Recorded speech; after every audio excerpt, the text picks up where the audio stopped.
Guys আজকে আমার সাথে এটা কি হলো? গেছিলাম জাম্বুরা মা খাইতে। মাশাল্লাহ, জাম্বুরা এত টেস্ট হয়েছে, আমার বেড়ালও এটা খেতে চাইছে না। চলো আজকের গল্পটা তোমাদের সাথে শেয়ার করি। আমাদের বাগানের জাম্বুরা গাছে অনেক জাম্বুরা ধরেছে, তাই ভাবলাম কয়টা জাম্বুরা বিক্রি করে দেই। যে কথা সেই কাজ, এক ঢালি জাম্বুরা পেয়ে ঢালি একদম লোড করে ফেলেছি।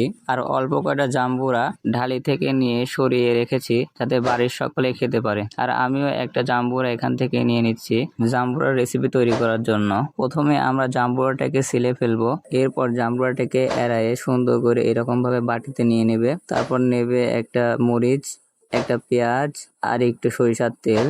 এরপর পেঁয়াজ আর মরিচকে খুব ভালো করে কুচি কুচি করে কেটে ফেলতে হবে। এখন আমি এটাকে তেল দিয়ে বেশ ভালো করে মাখিয়ে মাখিয়ে নেব। গাইজ আমার মনে হচ্ছে আমাদের জাম্বুর রেসিপি রেডি। সরিষার তেল দিয়ে দেখতেছি বেশ ভালোই কালার আসছে। এখন শুধু খেয়ে দেখার পালা কেমন হয়েছে।